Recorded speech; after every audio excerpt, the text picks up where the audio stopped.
Welcome back to another dugout edition of All the Smoke with our final guest of this last couple of days at All-Star Week in Atlanta 2025.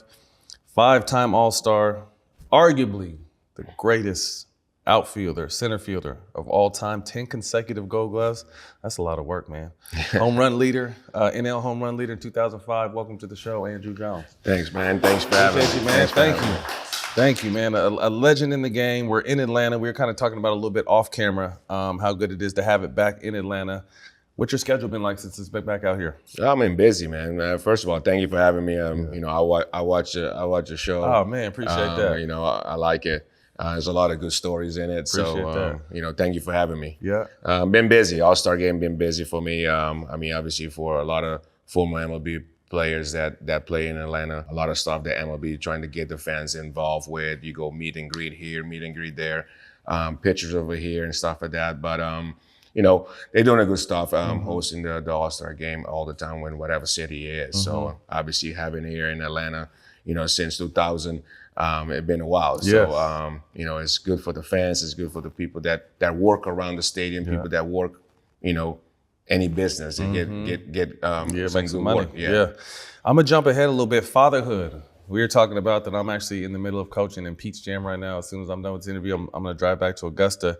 Your son Druw was the second overall pick in 2022 as an 18-year-old.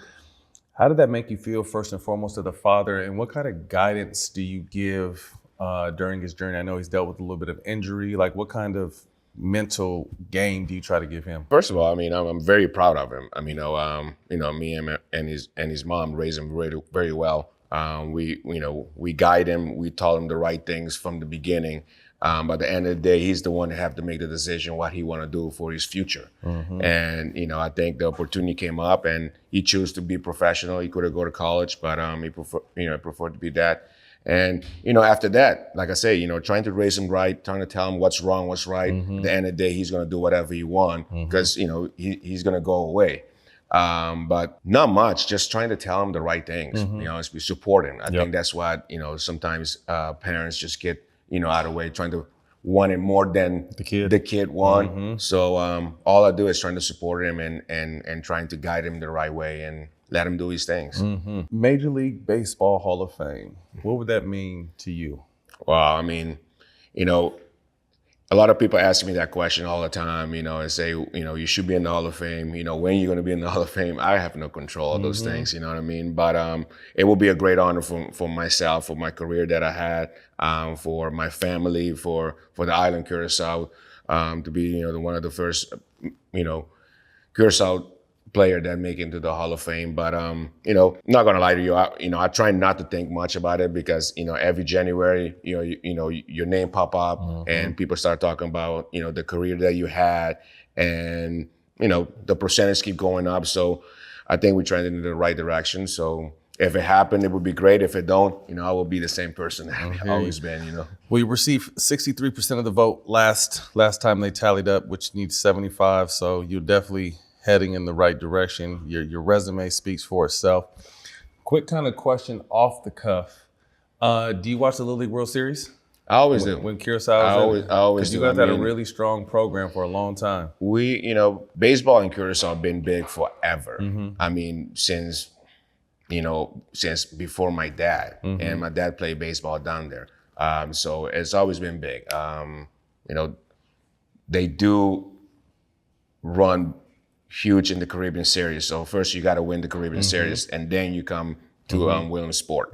So you know, you got to go to between a lot of good tough competitions. Like, you know, you're gonna Puerto Rico's. You know, you have all these other islands down there that you have to play against to get to the Little League World Series. But you know, the program is big down there, and the program is big all around the world because you can see everybody from all over the place, like Japan, Korea. I mean, it's amazing. You know, it's a big program, and you know, all we want to do is continue to grow it and get more kids to trying to get, you know, chase their dream that they want to do. Yeah, that's my guilty pleasure, man. As a 45-year-old old ass man, I love watching the Little League World Series. That shit is so dope to me. So, paint the picture of your upbringing in Curaçao. You know, growing down there, all I want to do is probably, you know, just be a kid. To be honest with you, you know, as a little boy, at 6-year-old, you watch baseball on TV, you be like, hey, I want to play baseball on TV. You're not thinking that you're going to be a professional baseball player. So we get a lot of baseball from, South America, like the Winter Ball League, then from Venezuela. So I see a lot of, Latin American players play. We used to only get World Series, and I was a big Oakland A's fan growing up. So, I grew up watching the A's, all I wanted to wear is the white shoes. So, that was my thing. But, I followed baseball since a little kid. So, it always been a dream to play it. But, you grow up, you become a little man and you start focusing school and you start have to think about, what kind of career you want to do in school. So I always wanted to work, be a technician and work with airplanes. So I started going to a technical school. But then, I start, getting a little older, getting a little mature, and they've always been doing tryouts in Curaçao. So I never went to none of the tryouts in Curaçao. I played a game, somebody got hurt, so I got in, and a scout went down there looking at somebody else, and I got in the game. It was so weird. I got in the game and I hit 2 home runs, and the scout was like, "Who's this kid?" Right. So for all the kids that trying to chase their dream in anything, even basketball, football, whatever. When you get the opportunity, you just have to take advantage of it. And I think that's what I did my whole career. Since I become a professional, the Braves gave me the opportunity to play the game that I love and that I wanted to do, and I took advantage of it. At what age was that game? I was 13. So 13, is that when it kind of became more realistic that this could possibly be something I can? Yes, at 13, I was like, all right, so I think I can do this. And then, the scouts start knocking the door and say, hey, we're going to bring a bigger scout to watch you practice. And then it's like 14, then, you start thinking, okay, maybe I got a chance, So you start preparation yourself a little bit more, but still is school involved. So you have to still go to school and stuff like that. But at 16, I made a big decision with my parents, and, my dad told me this, I'll never forget this. He said, there's no way back home. So this is the one way, and I'm even not saying don't come back home to the house, but it was just a one way to this, because, you're not finished school. You're making this your career. So it's one way. So you just don't look back. Financially, obviously, being able to put your family in a better situation, but what kind of pride did you leave with knowing that you're representing a whole island of people? Well, it's you take pride of everything when they mention your name, you go into the States, and you're from a small island that that a lot of kids don't get the opportunity to go to the States and play baseball. Obviously, I was not the first guy that left the island to go play, but I was one of the first one that really stand out and brought the name of Curaçao on the map when I made it to the World Series in '96. So, right there, everybody started recognize, the name Curaçao, and people was like, where's that at? Where's that? Because we were more under the Netherlands Antilles, and, the name won't pop out much. So now it's, we move away from the Netherlands Antilles. Now the name is Curaçao. So now people more know about it. But, since then, I started growing, and, we start seeing a lot of kids, want to do the same thing you do. Yep. And now, for population wise, we probably have the most major league baseball player as population wise, more than Dominican Republic. Dominican probably have, 100 million people, but for the population that we have on the island, we got more major league baseball players. Yeah, I love it. What did that do for your family financially? I didn't grow up, in a bad situation. My dad had a great job. We didn't grow up, hurting on a lot of stuff. But we weren't rich. Right. But I didn't get a big signing bonus. I just took what they gave me, because this is what I wanted to chase. And I think my dad was a big part of it, because he when he find out somebody else that I signed the same time have more money than I got, he was pissed about it. Yeah. So, he was like, well, now we're going to put some work in, and we're going to make that happen. And, he was a big part of my career earlier and towards the end. And he never stopped working with me. How do you guys navigate kind of not being taken advantage of in those situations? Because your dad's never been there. You're a teenager, like you said, you saw someone in a similar situation get more money. How do you guys make sure you kind of do the best you can to get what you need and move forward the right way? I just work, man. Just work. Like I say, my dad was like, "Hey, we're gonna put the work to get you there," and the focus in. You're gonna make a lot of mistakes. Obviously, this game is a game of failure. You're gonna fail more than you're gonna succeed. So just know how to handle the failure. I think that's the most important thing of anybody's career, how to handle the failure. If you know how to handle failure, you're gonna be all right. But if you don't know, you're gonna keep digging yourself deeper and deeper, and you're not gonna come out of it. So I think those are things that we work on. I mean, obviously everybody have the talent, everybody have the physicality. Some have more than other. But if you work at it, you're gonna be at the top. But the most thing is more mental than anything. Absolutely.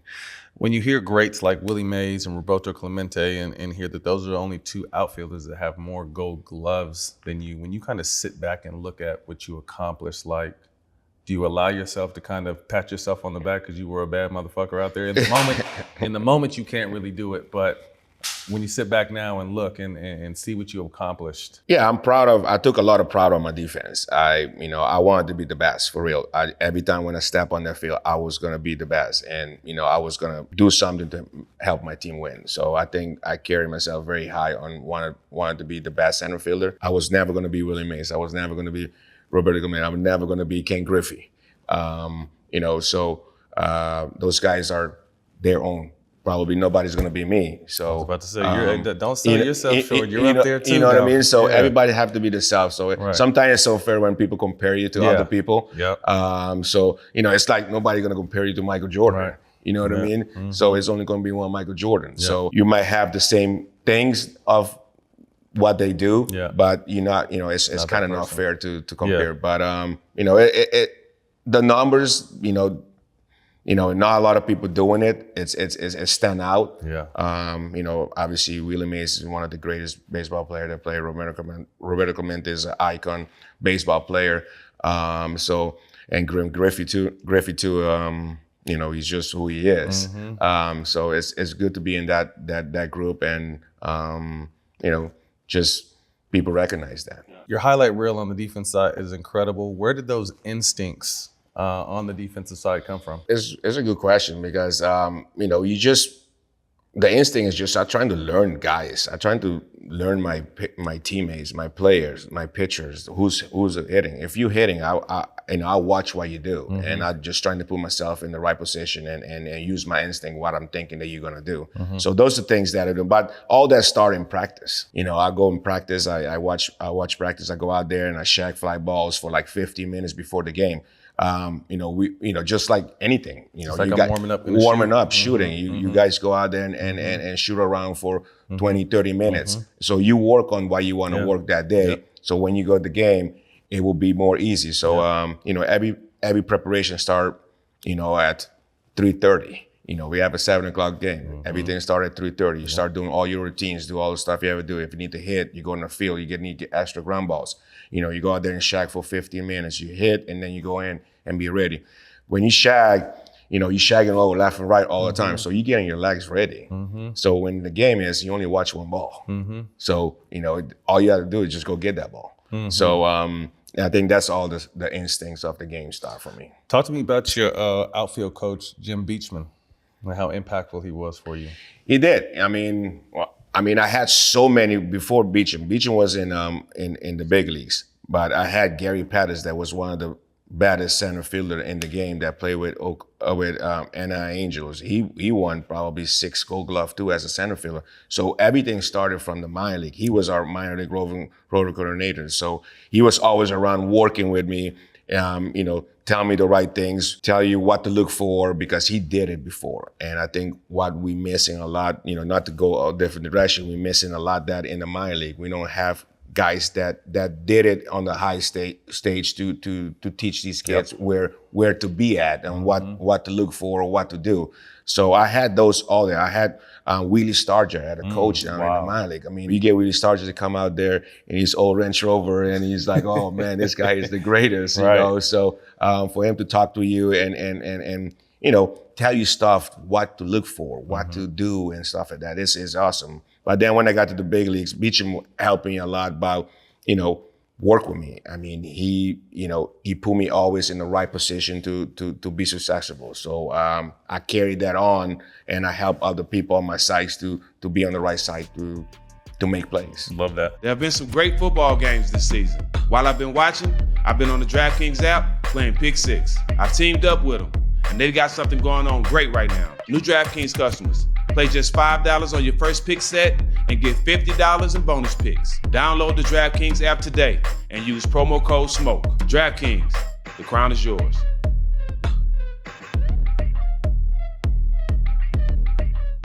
So you're thinking about upgrading to the all-new iPhone 17 Pro, designed to be the most powerful iPhone ever? While you're also thinking about the traffic on the way to the store or transferring all your data? Well, good news. When you order your new phone online with Boost Mobile, they'll send an expert to your home or work to deliver your new iPhone 17 Pro to get you all set up within minutes. No hassle. Visit boostmobile.com to get started. Delivery available for select devices purchased at boostmobile.com. Terms apply. With Disney Plus and Hulu, there's so much amazing entertainment. You'll discover something new every day. Whether you're looking to binge watch Modern Family or enjoy the biggest blockbusters like Marvel Studios' Thunderbolts on Disney Plus. Check out the latest news on what you need to know or check out new episodes of Only Murders in the Building. This is the one place that has it all. Get all of this and so much more with Disney Plus and Hulu every day. It doesn't get any better than this. 18 plus only. Offer valid for eligible subscribers only. Terms apply. What is one attribute you feel is needed to be a great outfielder? Just work at it. I think work. Obviously you have to have some kind of talent. You gotta know how to go catch fly balls and stuff like that. But just work. Mm-hmm. If you're some kind of athlete, I can put you out there and put you in the right spot to teach you. Successful. So it's just work at it. We talked to David Justice yesterday about the art of climbing the wall, and he said he had no idea. We talked about Bo Jackson and Ken Griffey, someone as yourself. What is the art of being able to climb the wall and go up there and rob a home run? And I think just instincts, just wanted to catch the ball. I think that's how those plays happen. You don't plan stuff because you just don't know where it's gonna go. So you just always chasing. You know what I mean? You just chase and you see it, and it's just like, I got it. And then you just down on your wall or you jump up the wall and you make the play. I don't see a art of it. It's just, it's beautiful. It's beautiful when you do it. Just go get it. But just go get it. That's the mindset. Do you have one Rob that stands out to you? Your favorite of someone you got? I don't know. I play shallow so much, so I didn't get a chance to go out to the wall much. But I did. I robbed Barry Bonds one time. There's one guy I used to rob all the time with the Mets, Alfonso. He used to kill us, and I always set him up and go get him. So it's just it's so many. I really can't think of. I have some great plays. I have plays that I made to finish games. For the pitcher to get shut out. Mm-hmm. So it's a lot, man. Yeah. It's so many. It's just you don't think about them. It's just like when it pop up sometimes on social media, you see it and then stuff like that. Then you remember. It's like, oh, that was a good play. I remember that game. So, does your son understand how good his dad was, or you just dad to him? I'm just coach to him. He called me coach. He called you coach. He called me coach because I always talk with him all the time on the phone. After a game or whatever. He's on the West Coast, so I always hit him up in the morning. It's like, how was your day? How you feel, what you did, or whatever. But he called me coach. He know. He see the R words. He know what. he know. He think he gonna be better. So I'll let him keep thinking that. But I'm very proud of him. He's a really good defensive player. Really, really good defense. I can see something. Yeah. But it's a long way. I love that. 1996, a 19-year-old hit .345 and 3 home runs in the playoffs. It's a young boy right there. Yeah. young Thundercat. Yes. New York is different too. Yeah. I mean, that's a long story, man. I mean, I started that year in A-ball, and I was kind of mad, to be honest with you, because, you know, they invite this guy that I play with that had a great year too, to the spring training, and I didn't get invited. So I was pissed, and I told the guy, and I told the guys, I was like, I'm gonna be there soon. Don't worry about it. But I was just talking trash, you know what I mean? I was mad because all I want to do is go to spring training and get some major league at bats, you know, like the bats with my name on it, so I can have in the minor league. So I plays with, you know, you always get good bats, but it was just long, you know. A-ball, I was trying to, you know, we were trying to win a championship over there, and I end up, you know, moving from A-ball to AA, then AA to AAA, and then all of a sudden I'm in the big leagues. And I always play center field, and in AAA, the manager came to me and go, "Hey, Andruw, you playing right field today?" And I was like, "I'm not playing right field. I'm center fielder." He's like, "Well, Bobby Cox wanted you to play right field." I was like, "Okay, all right." So we go play right field. So playing right field, first ball over my head. I'm like, damn, I know I'm not a freaking right fielder, but I threw the ball in, and you know, they moved me back to center field, and then the next day they called me and say, "You're going to the big leagues." And I was like, "You guys playing?" I was like, I didn't think so. I was like, "Nah, you guys joking with me or something." But you know, I got called up. I ended up going to Philadelphia for my first game. And, you know, the Braves knew something that whenever, you know, they knew that the team had so many left-handed hitters. So they wanted to have a couple right-handers, and it was just me and Jermaine Dye. They had a lot of guys that was hurt. And David Justice was hurt. He blew out his shoulder, so he was not able to play. I think he was trying to come to the playoff, but they shut him down. So it was just, Braves knew what they were doing, who they were going to face. Obviously, we didn't end up winning that World Series. So, you know, it was a great moment for me, you know, to put the island Curaçao on my map. Nobody knew, you know, this young kid from Curaçao. So, you know, the Yankees didn't know who I was, to be honest with you. They just thought I was just a young kid and throw some pitches over the plate and think I was gonna miss. They found out. Yeah. What's it like? You get the call up and you get in the locker room for the first time, and you go to your locker and you see your number with your name on the back, and it's the big ball club. What was that moment like for you? Be honest with you, I really didn't think nothing, man. Really? I really did not think. I was just like, time to go. Just baseball, you know. At the moment when you sit back, you're like, wow, I'm in the big leagues. And you're seeing guys that you idolize. You see guys that, you know, you watch on TV more than anything. And you're like, okay, this is it. But I really did not think nothing. I walk into the clubhouse. A lot of people gave me a lot of trash because, you know, back then, you know, the Braves, you have to wear slacks on the road. I came out with some golf shorts, and everybody was like, who the hell is this kid think he is? So right now, everybody started looking at me a different way already, like, this kid think he's too big, but nobody told me the rules. So I got there, and, you know, after that, it was just, you know, fun going, you know, get going and trying to win a championship. I know, you know, since I've been playing with the Braves, way before I made it to the major league, they've been very consistent on getting to the playoffs and win division titles and winning World Series or go to the World Series. We just got that mentality of, hey, this is what we're doing. This is what we're going to continue to do from here on. And you know, we always grew up as a winner. After the performance in the World Series that you guys ended up winning, what kind of did you feel the expectations or the pressure from the media or the outside that coming into that next season? Not really. You know, I mean, with the media, it's just I was too young. They really did not, you know, the media in Atlanta is a little different. Let's put it like that way. The media is, we don't have a lot of media. Like if we was in New York, it would have been a different story. Right. If we were in California, it would have been a different story. But Atlanta is it's only like 2-3 big media, big writers that, you know, to be in your face, always asking a lot of questions. So they, you know, you get a little breather down here. Okay. It was not much. I mean, they knew what kind of team we are, what kind of, you know, performance we're trying to do every year after year after year. So sometimes they write to say, hey, you know, you only got one World Series. You know what I mean? So it's one of those things that it's hard to win a World Series. It's hard to win. It's hard to win a championship. You know, everything have to go right. You know, a lot and luck. And you know, first of all, that's very, very. You have to have luck. Everything have to bounce your way because if it don't, you're not gonna win. Yeah, I don't think people realize how much obviously skill and preparation and prepare helps, but you have to have luck on your side. You got a chance to play with a bunch of legends in Atlanta. I'm gonna give you some names. Just give me some first thing to come to mind with these guys. Fred McGriff. Crime Dog. Freaky Fred. Freaky Fred.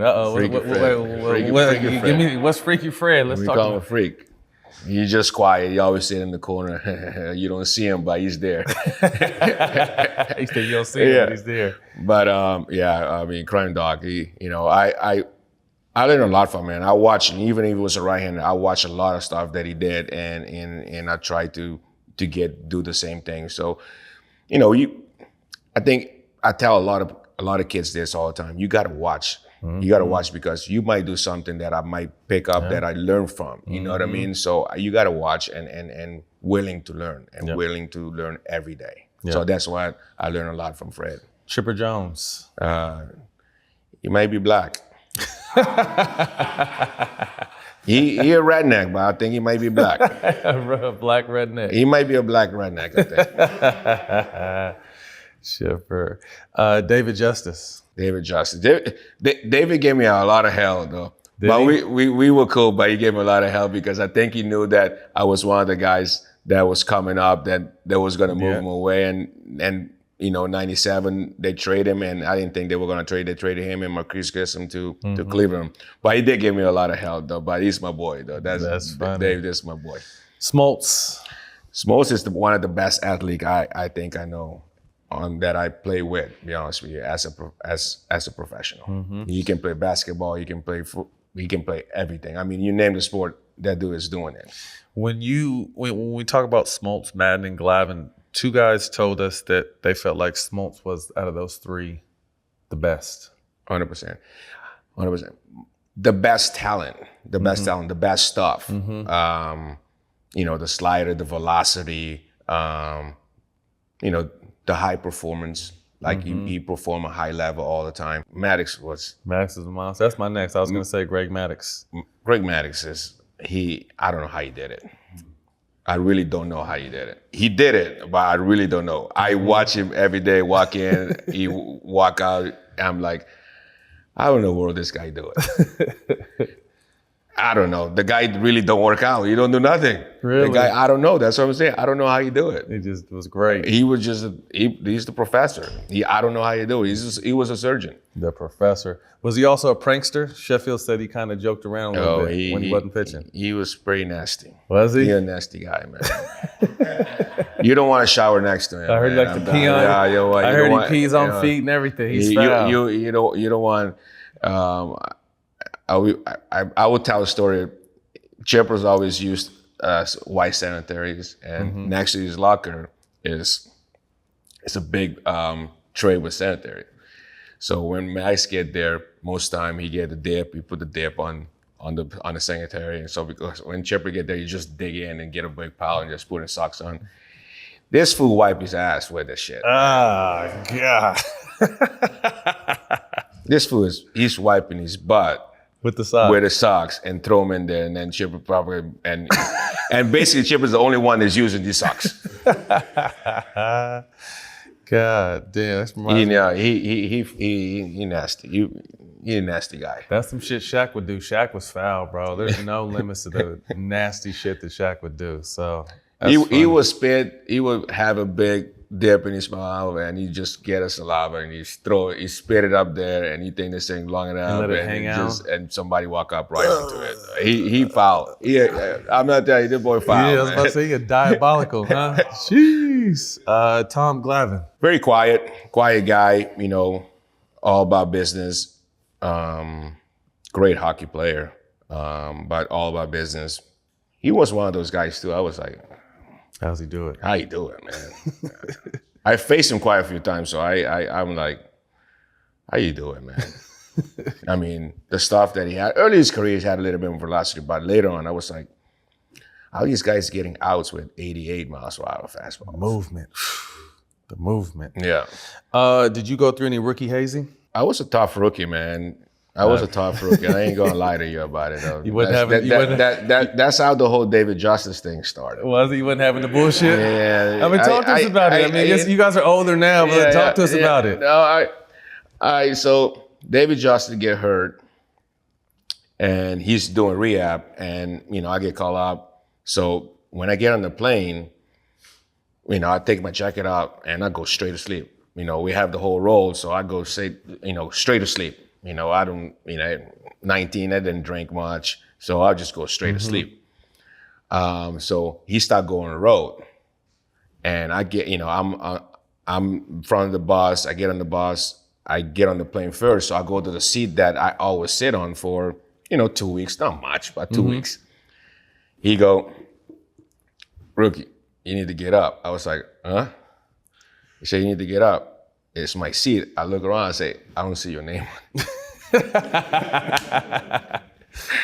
I say, I don't see your name on it. So the whole hell started right there.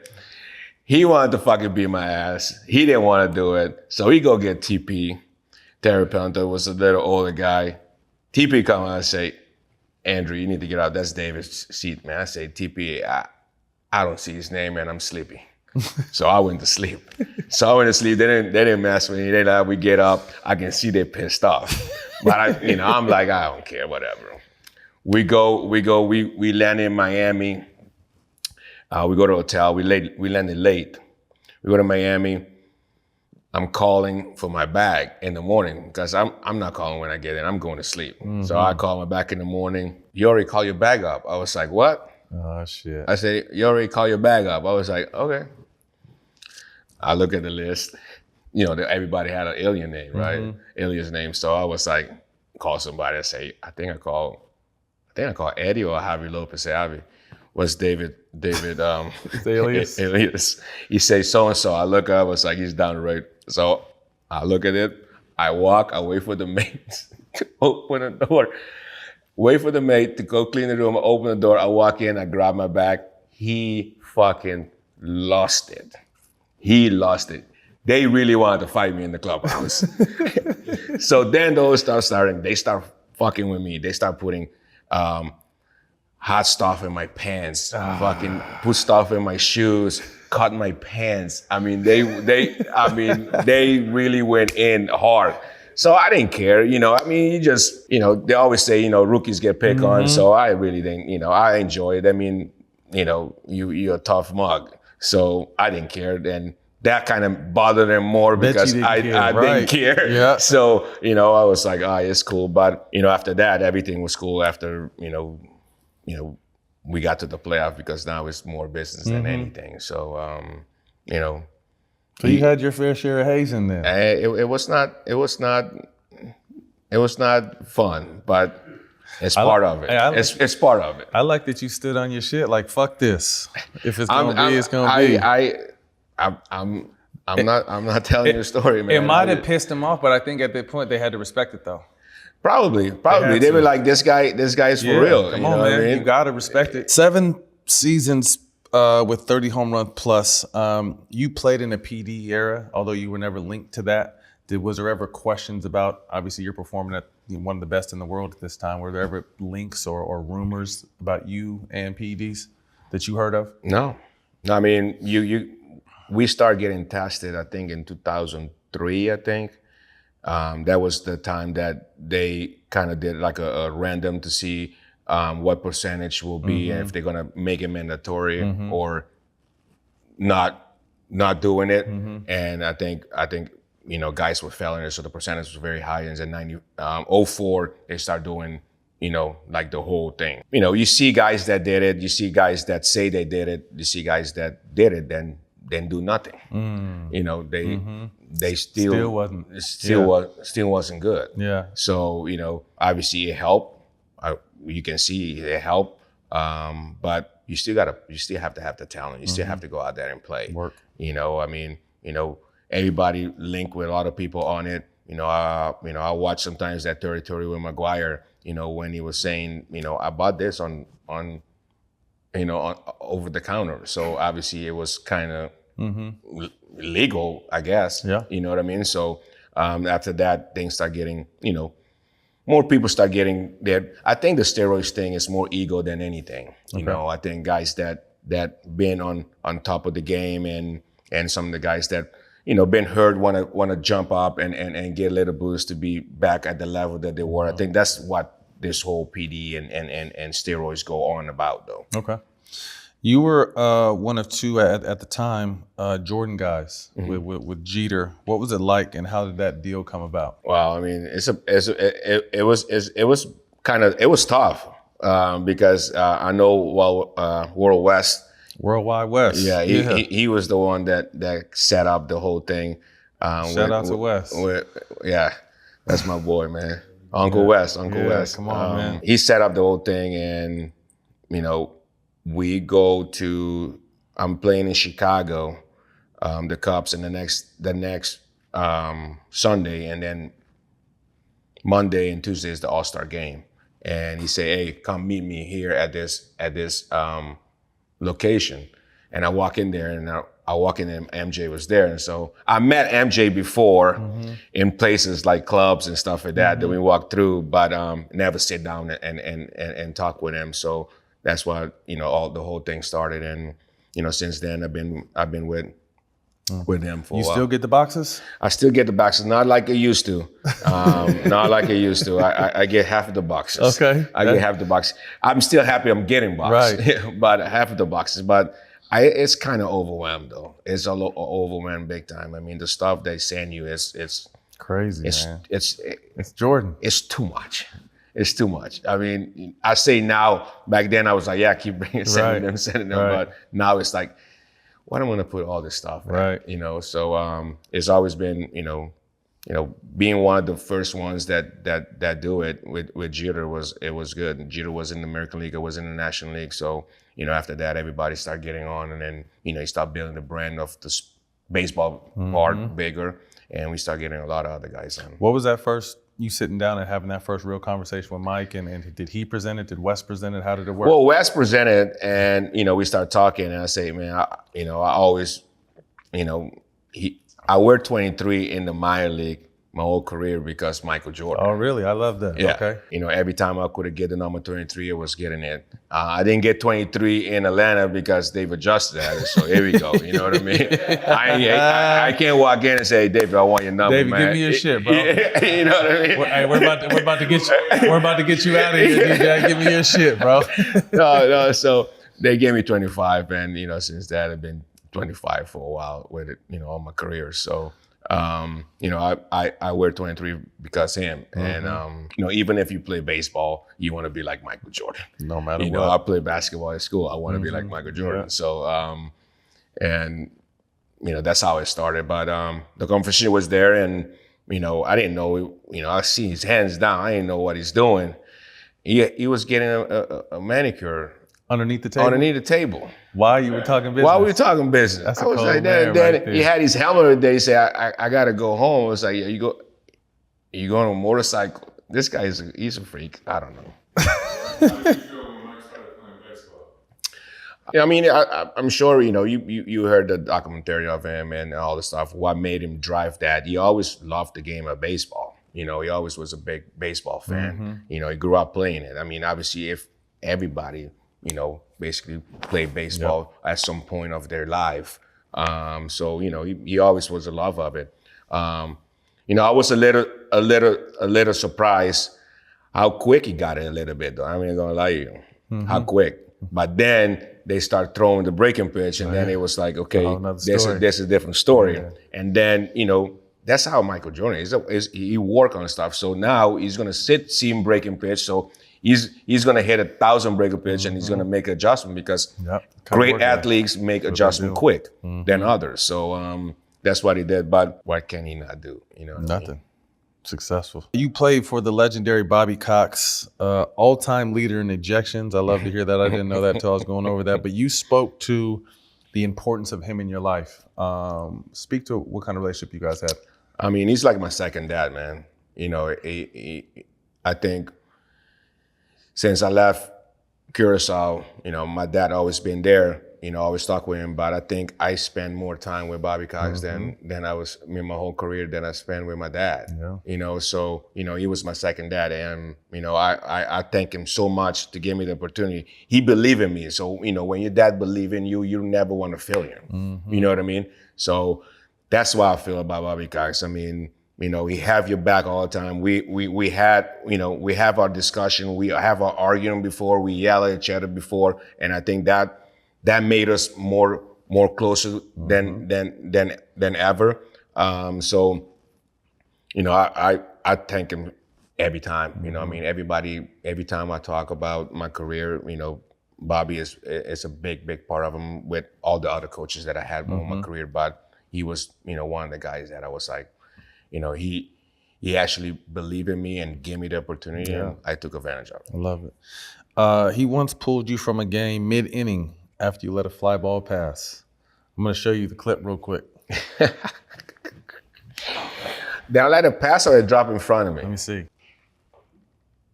Oh, yeah, you remember the play? Yeah. Oh, shit. Damn, I should have catched the ball. Hey, look, he's already calling for it. He's pissed. He's probably like, what the fuck Andy doing? Go get him.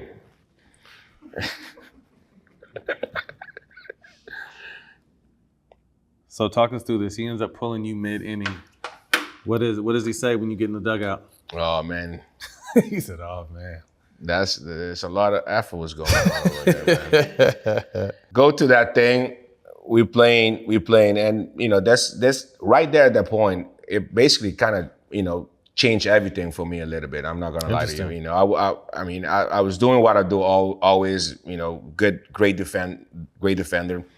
That inning, the inning before, I struck out against Kerry Wood with people on base, so I was pissed. So I carried that to the defense, and I kind of lost my focus a little bit, and Lance Johnson used a big bat, so when he swing, it feel like he it's gonna jump. So he took a big swing, but I didn't, my focus was there, so I didn't see him hit on the end of the bat. So he blooped it. So right now I look at it and I say, I will be yelling myself too, by the way. But at that moment, I didn't think, so I just caught the ball and throw it in, and Bobby yanked me, and I was like, I'm standing there, I'm looking back, and I see, Gerald Williams that passed probably 2 years ago, a good friend of mine. He's running at me, and I was like, me? Me? I was like, oh, okay. So I'm going in, I'm getting there, I'm walking. He go, get your ass over here. Go down here. So we go down there. He started yelling. I'm yelling at him. I was like, I didn't fucking know what I was doing. I missed it. Sorry, what the fuck you want me to do? He was like, you fucking talk. You be fucking up all the time. He was yelling at me. He was yelling. I was like, you motherfucker and shit. I was like, oh man. I said, fuck you. I'm the best fucking player you got on the fucking team. And he's like, we would go back and forward. So I'll go in, the media again and ask me what happened. I told him what it is, and they say, "What do you think?" Bobby say, "You might not play again." I say, "I don't know. He's the manager. He's the decisions." But Bobby will never not put anybody else in center field than me. Trust me. He come to the stadium. The first man he's probably gonna write the name of it is my name. Yeah. Figure out where I'm gonna hit, but I'm in the lineup. I'm in there. I think that point of my career really defined me of, the focusing of, your bat is over. Defense is next. Every play. You know what I mean? So I think that make a big difference. Time for tip-off, time for a line. Whether you're catching the game from a couch or calling shots at the stadium, bring the taste of the beach to every play with Corona. Because there's nothing better than enjoying the basketball season with the Corona in your hand. So when it's time for tip-off, grab the beer that brings the beach to you. Corona. La Playa awaits. Today's episode is brought to you by DraftKings. DraftKings, the crown is yours. 2004 offseason, you got a chance to work with Willie Mays on the hitting side. What kind of tips did he give you? What were you able to take away from that? Well, I didn't work with him. I met with him, and we talked in 2004 when we was in San Francisco. We talked, and he he told me some stuff. I think that year I was, wasn't having one of my great years. I don't know what's my numbers. I didn't have that consistency that I was looking for offensively. So we talked in San Francisco, and after that, when the season was over, because at that moment, me and Terry Pendleton was together, and Terry Pendleton was our hitting coach, and we talked with Willie Mays, and Willie was telling me some stuff, and I capped it. And when the off season, I just built a batting cage at the house, and me and Terry Pendleton went straight in the cage in the off season and trying to perfect what we were looking for, and that we talked with Willie Mays about, and it ended up working in 05. I ended up hitting 51 home runs.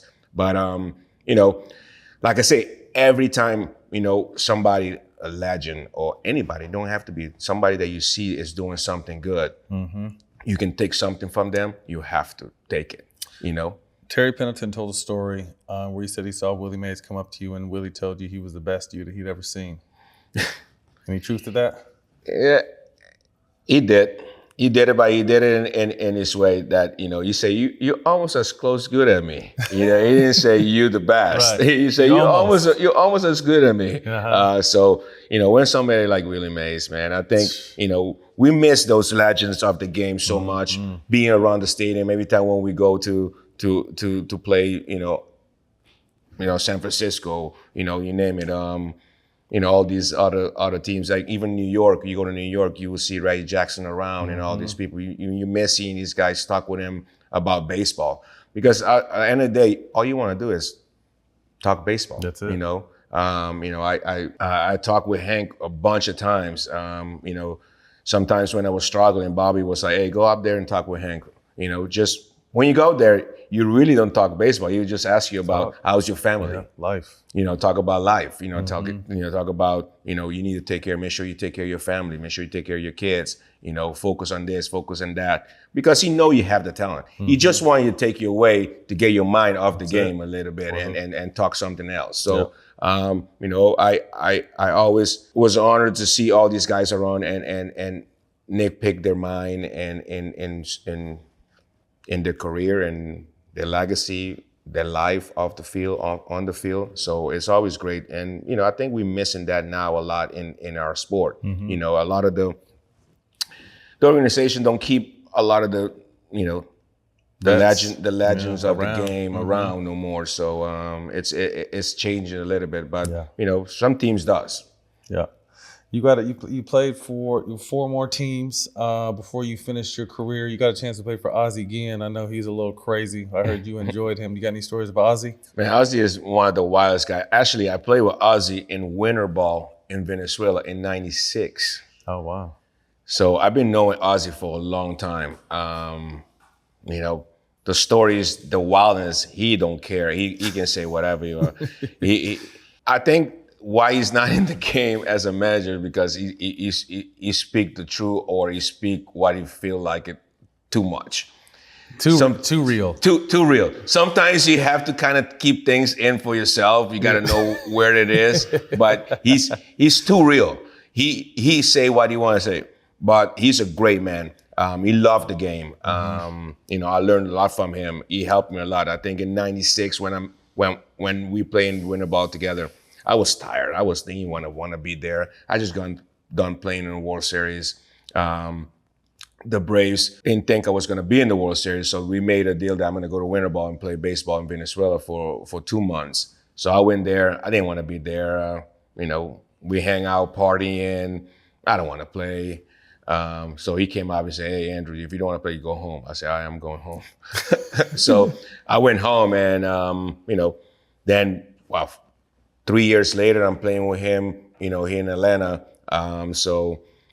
Play with him in Atlanta. He helped us a lot in '99 to get to the World Series versus the Yankees again. And then play with him in, I think, 11 and 12 Yankees. 10, I played with him as a manager. I call him and say, "Hey, you're gonna give me a chance to play out here?" You go, "Well, if you come in shape, you play. I said, all right. So I went work out and got in great shape. I came to spring training and he said, nah, you're not gonna play. It's fucked up. I was like, fuck off, Ozzie. So all I did in spring training is play golf. You know, I really probably in that spring training with him, I probably had like maybe 20 at-bats. Every day I walk in, my name is not lined up, I go play golf after I get done practice. So I think right now, right there, the passion on playing golf kind of started kicking in, and I think from there on, I pick it up. But, you know, I had a great time there. You know, I had a great role. You know, I was platooning DH and played some outfield with Mark Kotze, and, you know, I was doing good. You know, and one rule that he have, and, you know, this is before, you know, everybody starts sending the lineup down from the office. You say if you're hot, you're playing it. If you're cold, you're on the bench. So you know, that's what's your mentality. And you know, I got a chance to play for, you know, quite a time. I'm gonna give you some outfielders. Just give me first thing to come to mind when I mention their name. Tony Gwynn. One of the greatest hitter all time. You know how to put the ball in play.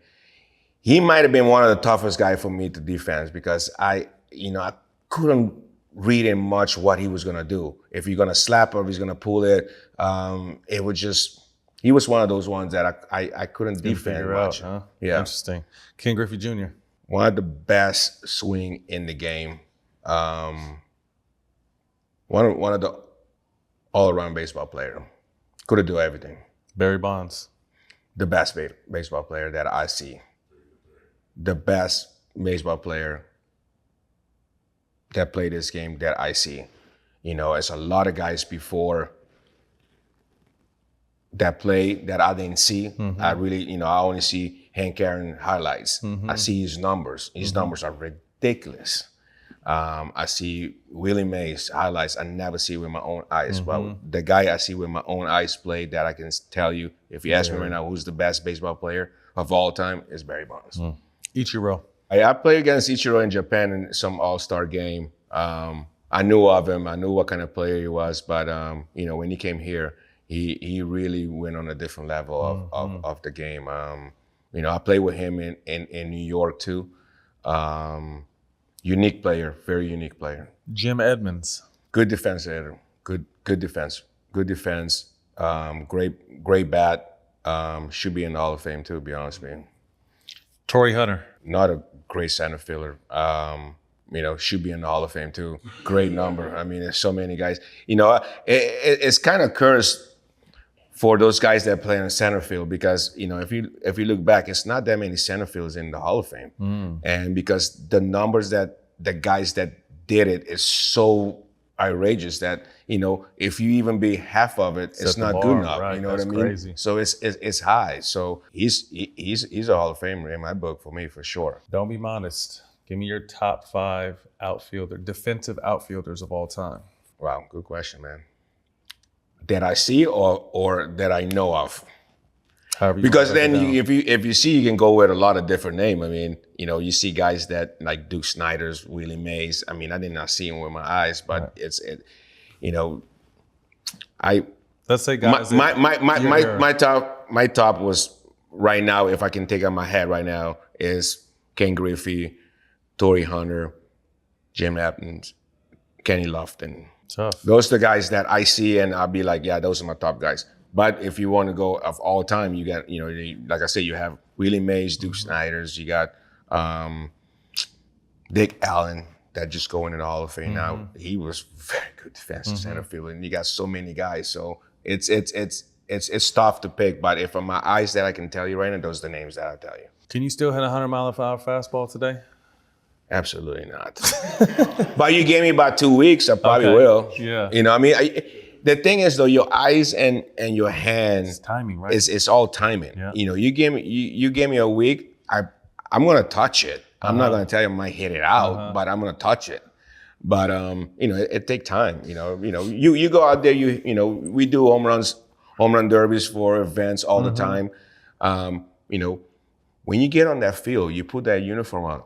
That thing is kicking in. Yeah. You know what I mean? It's just like you know, you get on the court, you know, even if you retire a long time ago, you get on the court, your mind is telling you, but your body might not. Body don't follow. Your mind is as sharp as ever. Your mind is telling you, I'm there. I'm good. But your body is not. Trying to drag that hip, that leg. We asked 4 people that, and 3 of you guys said no. The only person that said absolutely it'd be easy was Barry. Barry said it's like riding a bike. It's just here. He's gonna throw it 100 miles. He's like, I'm gonna replace the bat or the mitt with the bat, right? Did you just hear what I just? I hear you. I'm just letting you know. I didn't tell you. He's the only one. Very confident. Quickly, absolutely. He is the best baseball player I see play the game. When you first step up to the mound, what's going through your mind? Or excuse me, to the plate, what's going through your mind? What are you looking for? I'm just trying to hit the ball right back at him. Okay. That's my mind zone. That's my tunnel. If I catch it right, I might kill you. But if I get you a little early, I put in left field. If I get you a little late, I go right field. But my mind is right. If the ball is coming from there, this was what I'm going to go for.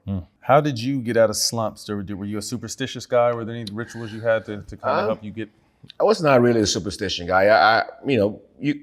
When you say you have routines, it can be superstitious, but I just had little routines that I do. I make sure I use the bathroom before I go to the game, before I play. I do my own stuff, like my little routines. Before I go out and do some soft toss, whatever. Nothing crazy. Nothing crazy, to be honest with you. I put my socks always my right. So I'm left first every time, and even shoes. I go shoes right first. I never put left. I go left first. Yeah. So you might think that's superstitious. Yeah, right. It's funny. Or it's just a routine. Just regular. I don't know what the fuck it is. Even to this day, like if I'm in a hurry and I still can't put my right slide on first, I have to flip the left one over, put the left slide on first. I don't know what the deal is. Yeah, I do everything right first, and then I go left. I tie this one first. I go to this one. So. Even when I put my first leg in, left. First leg in is right. I'm left. That's crazy. I love that. All right, man. Quick hitters. We're at the end of the show. First thing to come to mind, let us know the smartest pitcher you ever faced. I play against him. I faced him probably 3 times maybe with the Dodgers and San Diego. It's Maddux. He's smart. He's very smart. Yeah. I face a lot of guys. I face guys like Pedro that is trying to blow it by you. Smart pitchers. Mm-hmm. But guys that really think what you're thinking is Maddux. Love it. Best stuff. Who had the best stuff? God, man. Some of the guys that don't even have good stuff, man. I ain't gonna lie. Right. When you're not swinging that bat good, everybody have good stuff. But let me tell you though, I gave a lot of respect. I mean, not respect because I faced him, I got hit of him. But Kevin Brown was very nasty. Nice he was a tough guy for us. He was in the same division. He beat us with the Marlins, not go to the World Series in '97. He beat us with the San Diego Padres for us not to go to the World Series. So we could have some good World Series run, to be honest with you. But this fool was so good that his stuff was nasty. Worst MLB park? Worst MLB park was JFK. Yeah. But we didn't play much. But when the Expos moved to Montreal, moved to I love. A lot of people might say Montreal Stadium was bad. I love that stadium. Actually, I love the city. To be honest with you, more than I love the stadium. But I love that place. I think in DC the old JFK was very, very bad stadium. Craziest clubhouse story you can share? God, there's so many. To be honest with you. Oh man, I just told this story not long ago to some of the executives at the Braves. Vizquel brought a freaking kangaroo in a diaper to the clubhouse. Omar Vizquel? Yes. He was like, I have kangaroo. I was like, all right, let me see the picture. So he showed the picture, say, maybe he was in a zoo or something. He said, wait till you go to Seattle. I'm going to bring the kangaroo to the clubhouse. This fool bring the kangaroo to the clubhouse in diaper. Did it do any tricks or anything? Nah, I was like, he was like I don't know. I ain't gonna mess with this thing. I'm going to do some work over here. Hey, I've seen kangaroos fuck people up on the internet. I ain't gonna lie.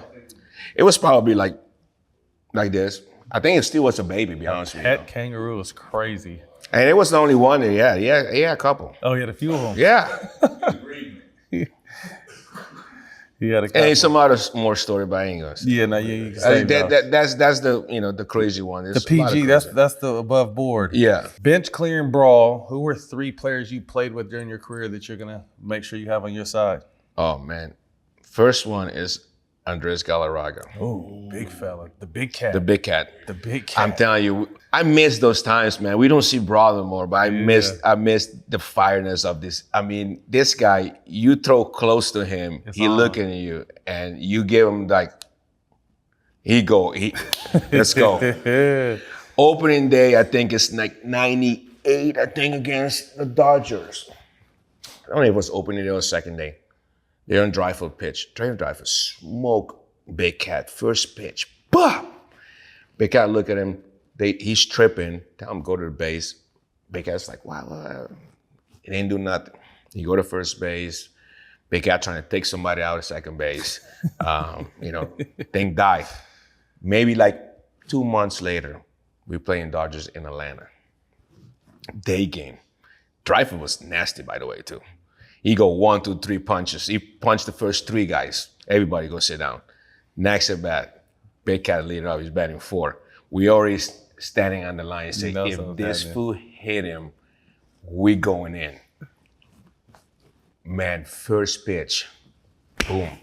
If Big Cat had to hit him, he probably would have break his face. If you get a chance, if you can find that clip, look it up. Big Cat's fist was like this big. I ain't gonna lie to you, a double whopper? Oh, his fist was like this big. He swung at him, he missed and he grabbed it, he kind of tumbled on it. By the time he got done, that guy was never the same. Really? I think his career kind of went downhill from there on. I love it. So Big Cat, who's 2 more? I would take Bobby Bonilla. Okay. And then I would like to have Brian Jordan. Oh, I just seen Bar George yesterday. Yeah. He's got that football mentality. Kind of, it can click. It can go different real quick. Real what fast. I mean? You know what I mean? Greatest player in your opinion of all time? Barry Bonds. Barry Bonds. Best player in the league right now from a pure talent standpoint? It's so many.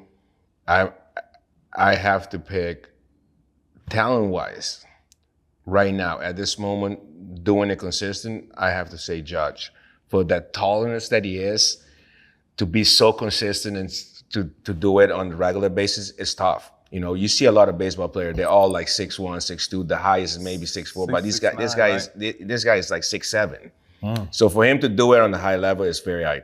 Obviously you have, the Acunas, you have the Mookies, you got Ohtani that actually, be honest with you, Ohtani can play outfield with the best of them. I see this kid. When he was 18 years old in Japan, he was special. Incredible, huh? I played 2 years in Japan. I see him, and I was like, this kid is special. Obviously, I didn't think he was going to be that hitter that he is now. But when I saw him, he was special. One guest you could see on All the Smoke. We like crazy. You got a line to Ozzie, we'll take it. Oh, yeah.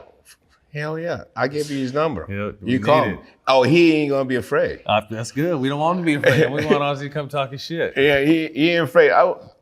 He won. Barry did this already? We did Barry, yeah. Okay. Yeah. Where's Ozzie live? In Chicago. He's in Chicago. Make a trip.